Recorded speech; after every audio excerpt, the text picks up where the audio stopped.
The American frontier was not a place for the faint of heart. It was a landscape of extremes, scorching summers, bone-chilling winters, and vast stretches of isolation that could swallow a person whole. Those who ventured westward in the 19th century left behind the comforts of established towns and cities, trading certainty for possibility. They carried with them little more than determination, a few tools, and the hope that they might carve out a life in a land that showed no mercy to the unprepared. Survival on the frontier demanded more than courage. It required an intimate knowledge of the land, an ability to improvise with whatever materials could be found, and a willingness to endure hardships that would break the spirit of many. From building shelters that could withstand brutal weather to finding food in seemingly barren landscapes, every day presented challenges that tested the limits of human resilience. This is the story of how ordinary people survived the extraordinary brutality of the American frontier. When families arrived on the Great Plains or in the remote valleys of the West, they faced an immediate problem. There were no houses waiting for them.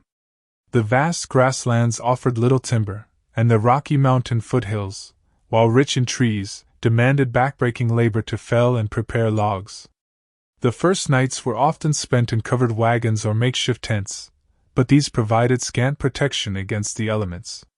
Settlers quickly learned that their survival depended on constructing shelter as rapidly as possible. The sod house, or soddy, became the iconic dwelling of the plains. Constructed from blocks of prairie turf cut directly from the earth, these homes were born of necessity.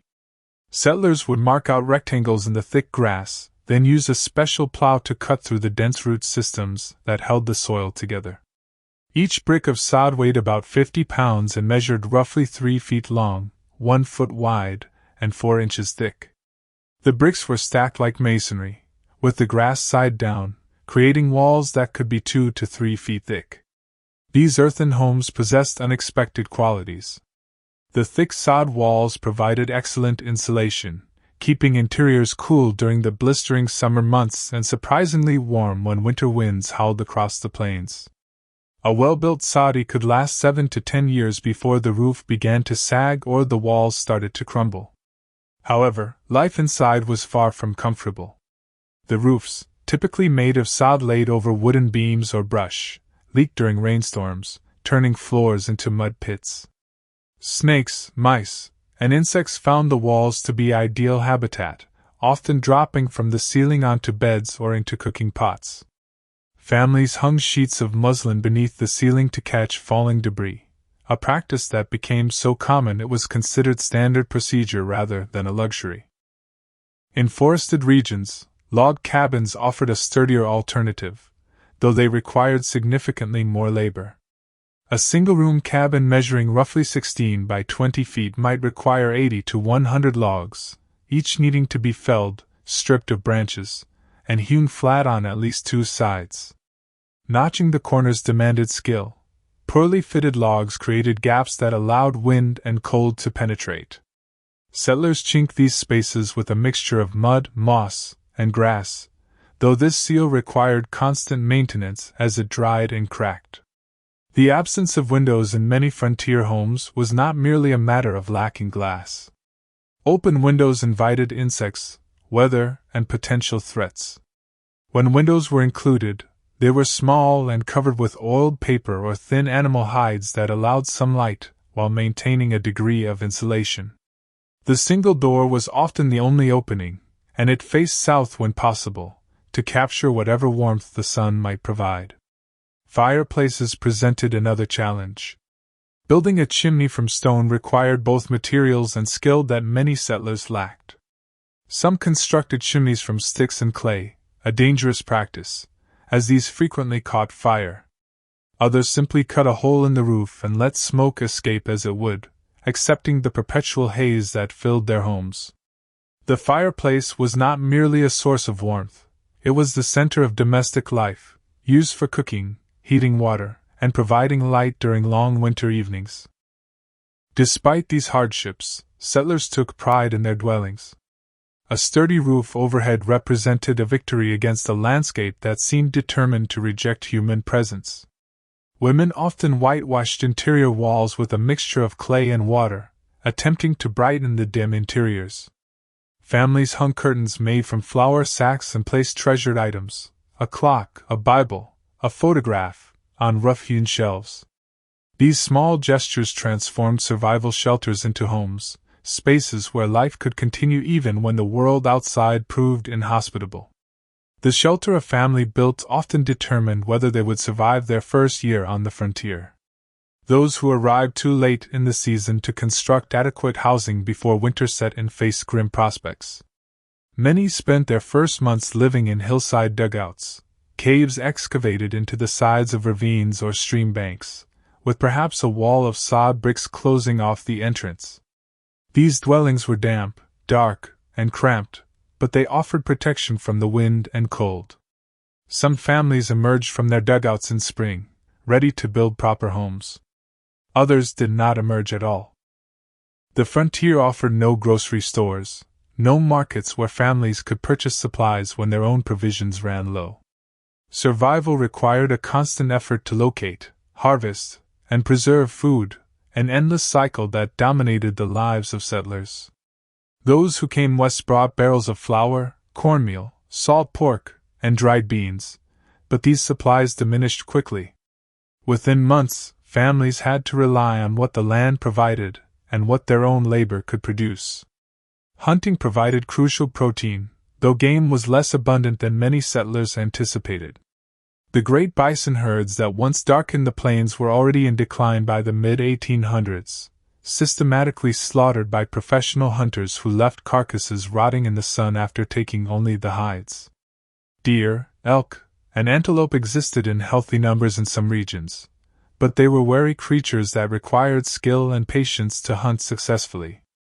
A settler might spend an entire day tracking game, only to return empty-handed as darkness fell. Small game proved more reliable. Rabbits, squirrels, and prairie chickens were abundant and easier to hunt. Settlers developed ingenious methods for catching them: snares made from horsehair, deadfall traps weighted with stones, and simple slingshots that children could master. A family might consume dozens of rabbits in a single winter, their meat lean but sustaining. The repetitive diet grew tiresome, but complaints were rare when the alternative was hunger. Fishing supplemented meat supplies in areas near rivers and streams. Settlers used lines and hooks when they had them, but many fashioned weirs, wooden structures placed in streams to trap fish as they swam.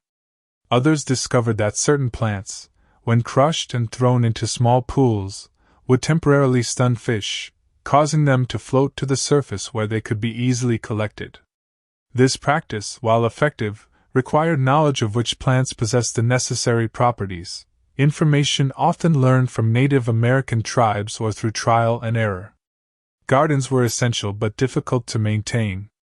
The same tough prairie sod that made excellent building material resisted cultivation. Breaking the virgin soil required a sturdy plow and a strong team of oxen or horses. The first year's crop was often meager, planted in hastily turned earth that still contained thick tangles of grass roots. By the second year, the soil became more workable, and families could plant larger gardens of potatoes, turnips, squash, and beans.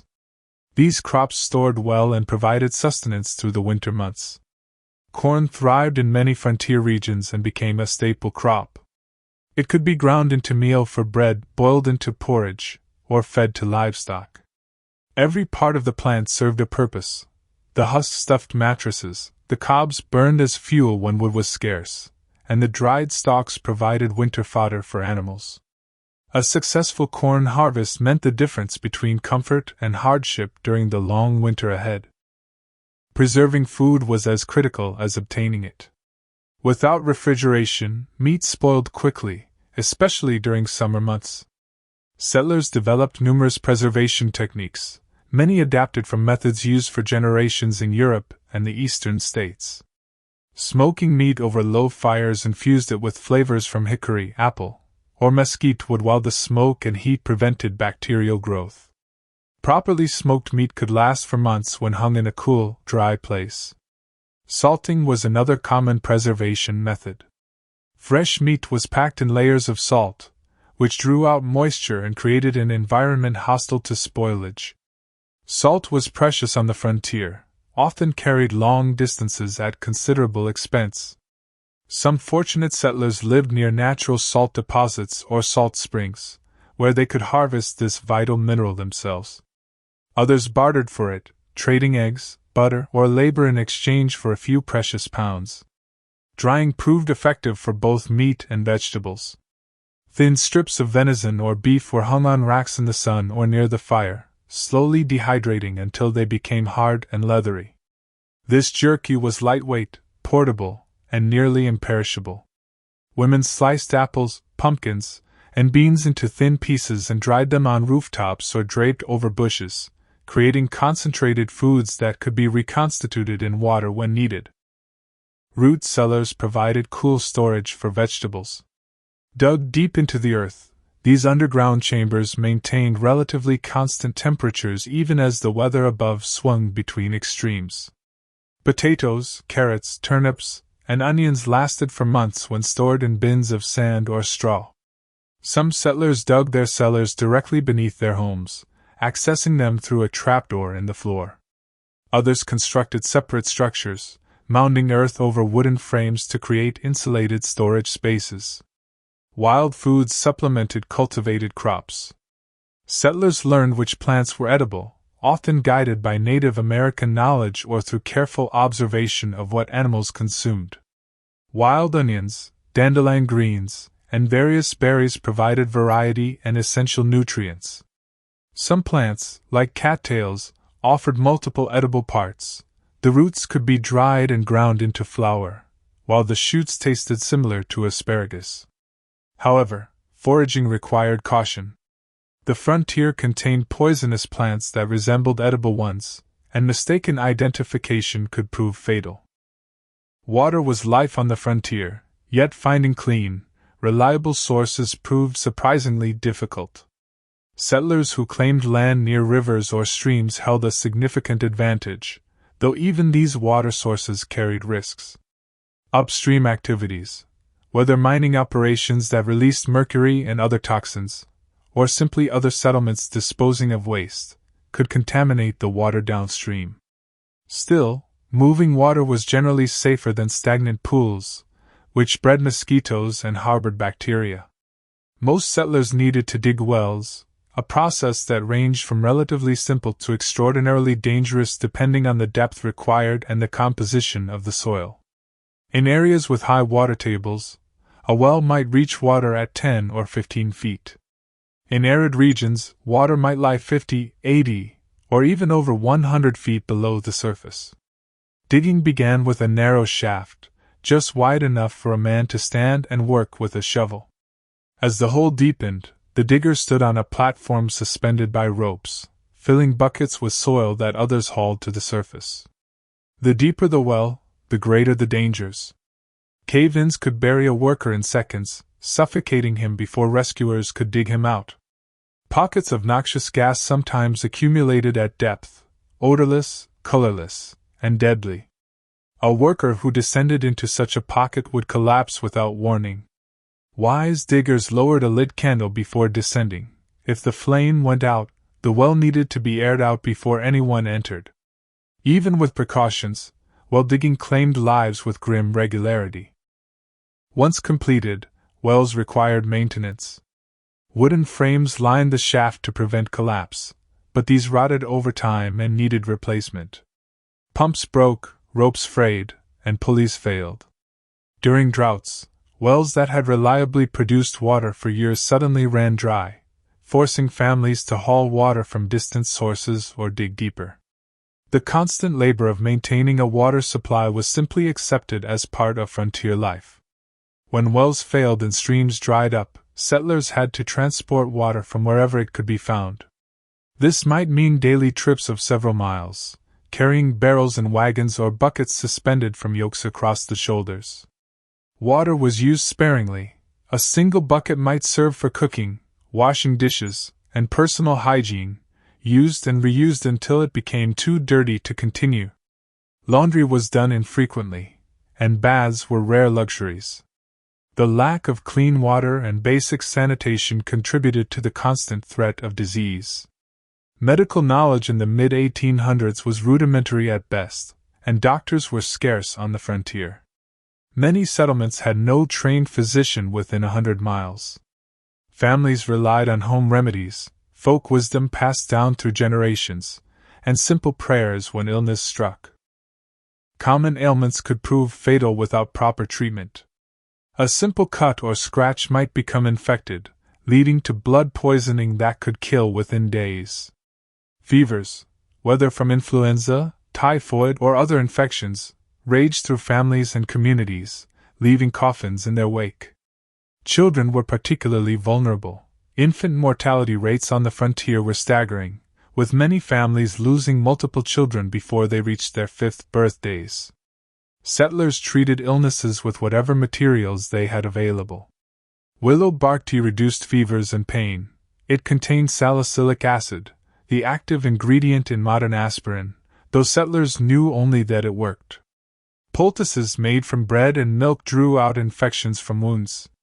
Whiskey served as both antiseptic and anesthetic, applied externally to clean wounds and internally to dull pain and steady nerves. Some treatments worked because they contained genuinely beneficial compounds. Others worked through placebo effect or sheer luck. Many did nothing at all. Childbirth on the frontier carried enormous risks for both mother and child. Women gave birth in their homes, attended by midwives if they were fortunate, or by female relatives and neighbors if no trained midwife lived nearby. Men were generally excluded from the birthing room, gathering instead to wait anxiously in another part of the house or outside.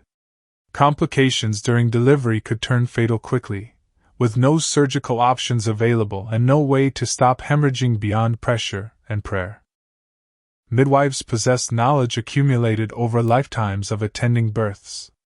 They knew how to position a baby that presented incorrectly, how to manage the stages of labor, and when a situation had passed beyond their ability to help. The best midwives were invaluable members of frontier communities, traveling long distances in all weather to attend women in labor. They were paid when families had money or goods to trade, but often worked simply out of duty to their neighbors. Certain medical emergencies required intervention beyond what home remedies could provide. Broken bones needed to be set properly or they would heal crooked, leaving the victim crippled. Amputations were sometimes necessary when limbs were crushed in accidents or became gangrenous from infection. These procedures were performed on kitchen tables with the patient held down by family members, while someone with a steady hand and sharp saw did what had to be done. Survival depended on the patient's constitution, whether infection set in afterward, and a considerable measure of fortune. Mental illness received little understanding and less treatment. The isolation and hardship of frontier life took a psychological toll that manifested in various ways. Some settlers sank into deep depressions, unable to rise from their beds or care for themselves. Others developed what would now be recognized as post-traumatic stress or anxiety disorders, but which were then attributed to weak character or moral failing. The severely mentally ill were sometimes restrained or confined, but more often they simply faded from community life, their families caring for them as best they could while dealing with the shame and confusion such conditions provoked. The frontier presented dangers that extended far beyond the challenges of finding food and shelter. Settlers faced threats from wild animals, severe weather, accidents, and conflicts with other humans. Survival required constant vigilance, and the ability to respond quickly when danger emerged from any direction. Large predators viewed frontier settlements as opportunities rather than obstacles. Wolves, mountain lions, and bears possessed little fear of humans, and quickly learned that livestock represented easy meals. Pigs, chickens, and sheep were particularly vulnerable, while even cattle and horses could fall victim to a coordinated wolf pack or a determined grizzly. Settlers who failed to protect their animals adequately might lose months of investment in a single night. Defense against predators took many forms. Sturdy pens and coops provided basic protection, though determined predators could dig beneath fences or tear through inadequate construction. Settlers kept dogs that barked warnings when predators approached, and some breeds would actively defend livestock against smaller threats.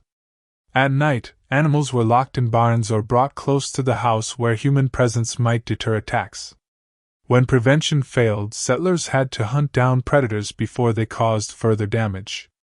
Tracking a wolf pack or mountain lion through rugged terrain required skills that many settlers lacked when they first arrived on the frontier. They learned by doing, following tracks through snow or soft earth, reading signs in disturbed vegetation and scat, gradually developing the woodcraft necessary to protect their holdings. Killing a troublesome predator brought relief, but others would inevitably move into the vacant territory. Weather posed threats that could arrive with little warning and devastating force. Thunderstorms on the Great Plains were particularly violent, with lightning that struck the tallest objects in flat landscapes, including people caught in the open. Settlers learned to read the sky, watching for the characteristic greenish tint and wall clouds that preceded tornadoes. When these deadly funnels appeared, the only safety lay in storm cellars or in lying flat in the lowest spot available, and hoping the tornado would pass overhead. Blizzards transformed the landscape into a white void where visibility dropped to nothing and temperatures plummeted to life-threatening levels. Settlers caught away from shelter during a blizzard faced grim choices. Some tied ropes between their house and barns so they could follow the line to care for animals even when they couldn't see more than a few feet ahead. People became disoriented in whiteout conditions, wandering in circles and freezing to death within yards of safety. After severe blizzards, the thaw would reveal bodies of those who had been caught out, sometimes with their livestock beside them, all frozen solid where they had tried to shelter. Prairie fires presented another weather-related danger, though these were often caused or exacerbated by human activity. A single spark from a campfire or a lightning strike could ignite the dry prairie grass, and wind would spread the flames at terrifying speed. Walls of fire 20 feet high swept across the landscape, consuming everything in their path. Settlers could see the smoke from miles away and had to decide quickly whether to fight, flee, or attempt to create a firebreak. Creating a firebreak meant burning the grass in a controlled manner around the homestead, removing the fuel the wildfire needed to advance. This required starting a fire and carefully managing it, which itself carried obvious risks. Some settlers survived wildfires by retreating to plowed fields where the bare earth provided protection. Others took refuge in streams or ponds, submerging themselves as the fire roared overhead. The aftermath revealed blackened landscapes where homes, crops, and sometimes families had been reduced to ash. Accidents claimed as many lives as any predator or storm. Farming equipment was dangerous by nature. Plows could catch on hidden roots and kick back, breaking bones or worse. Axes were essential tools but required only a moment's inattention to cause devastating injuries. Falls from horses, broken wagon wheels, and countless other mishaps resulted in injuries that might be minor inconveniences near civilization but proved fatal when medical help was days away. Firearms were necessary tools on the frontier, used for hunting and protection, but they too caused accidents. Black powder was temperamental, sometimes failing to ignite, and other times detonating with unexpected force. Guns misfired, barrels burst, and careless handling led to injuries and deaths. Children were often taught to shoot at young ages out of necessity, but this familiarity with weapons also led to tragic accidents when curiosity or inexperience resulted in mishandled firearms. Conflicts with Native American tribes represented a complex reality that varied enormously by time, place, and circumstance. In some regions and periods, relations between settlers and native peoples were peaceful, even cooperative. Trading relationships developed, with each group providing goods the other valued. Native Americans offered knowledge of the land, showing settlers which plants were edible, where game could be found, and how to survive in unfamiliar environments. In other places and times, settlement led to violence. The westward expansion of European settlers inevitably meant the displacement of native peoples from lands they had inhabited for generations. Treaties were signed and broken, misunderstandings escalated into conflicts, and violence begot violence in cycles that left casualties on all sides. Settlers fortified their homes, traveled in groups when possible, and maintained weapons at the ready. Raids could come without warning, resulting in deaths, kidnappings, and the destruction of property that represented years of labor. The reality of these conflicts was far more nuanced than the simplified narratives that later emerged. Not all Native American tribes shared the same interests or attitudes towards settlers. Intertribal conflicts and alliances shifted over time. Some settlers treated native peoples with respect and fairness, others were hostile from the moment of arrival. Fear and misunderstanding fueled violence that might have been avoided, while genuine grievances on both sides, broken promises, stolen land, murdered relatives, created cycles of retaliation that proved difficult to break. Defense against human threats, whether from Native American warriors, outlaws, or claim jumpers, required different strategies than dealing with natural dangers.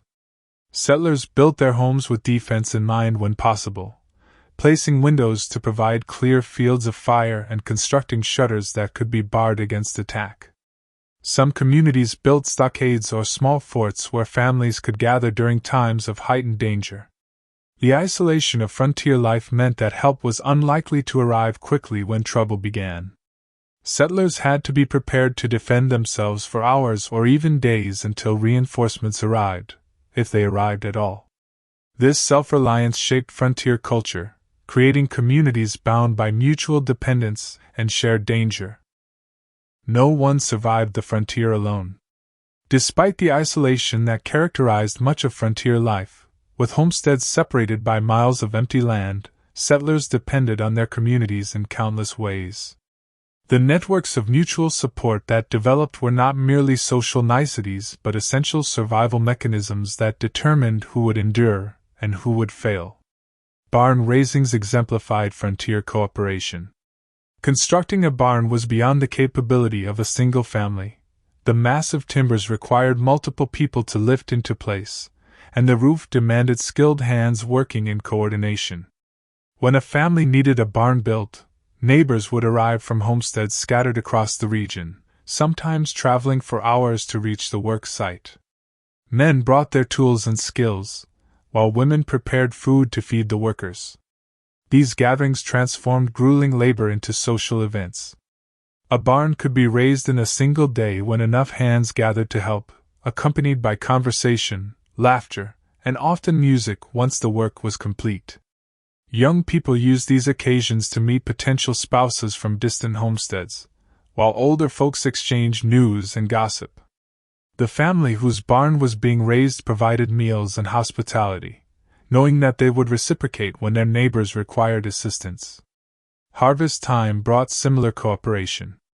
Grain had to be cut, bundled, and threshed within a narrow window when it was ripe but before weather could damage it. Families worked together, moving from farm to farm until everyone's crops were secured. Those who owned threshing machines would travel a circuit, spending days at each location separating grain from chaff. Payment might be a share of the harvest, a cooked meal, or simply the understanding that assistance would be returned when needed. Women formed their own networks of support that were equally vital to frontier survival. Quilting bees brought women together to create bedding that would keep families warm through harsh winters. Each woman contributed fabric scraps, and together they stitched elaborate patterns while sharing information about remedies, recipes, and child-rearing. These gatherings provided rare opportunities for socializing in lives otherwise dominated by endless labor. Childbirth particularly demonstrated the importance of community. When a woman's time approached, neighbors would arrive to assist, cooking meals, caring for older children, and supporting the mother through labor. After the birth, these women would continue helping for days or even weeks, allowing the new mother time to recover. This assistance could mean the difference between a healthy recovery and potentially fatal complications brought on by trying to resume heavy work too quickly. Schools represented another form of community organization. Frontier families valued education, understanding that literacy and numeracy provided advantages in a world where contracts needed to be read and accounts kept. Communities would pool resources to hire a teacher and construct a schoolhouse, often a simple one-room building that served as school, church, and community meeting space. The teacher, frequently a young single woman from the East, would live with local families, rotating between households to distribute the burden of providing room and board. Religious services brought communities together with particular regularity. Circuit-riding preachers traveled between scattered settlements, conducting services wherever they could gather a congregation. These might occur in schoolhouses, private homes, or simply outdoors under the sky. Religious observance provided not just spiritual comfort but also social cohesion, reminding isolated settlers that they belonged to a larger moral community even in the wilderness. Mail service represented a crucial link to the wider world. Letters from family back east provided emotional sustenance during difficult times, while newspapers brought news of events beyond the immediate horizon. The arrival of mail was an occasion of excitement, and post offices, often just a corner of a general store or a box in someone's home, became informal gathering places where neighbors exchanged information while waiting to collect their correspondence. Trade and commerce developed as communities grew. General stores stocked the items that settlers couldn't produce themselves: tools, fabric, sugar, coffee, and other goods shipped from distant cities. These stores operated largely on credit, with settlers paying their accounts after harvest when they had cash from selling their crops or livestock. Storekeepers needed to know their customers well, judging who could be trusted to eventually pay their debts and who presented excessive risk. Blacksmiths were invaluable community members. They repaired broken plows, shod horses, and crafted the iron tools that frontier life demanded. A skilled blacksmith could fashion nearly anything from metal, whether it was hinges for a door, a new chain for a well bucket, or a part for a wagon.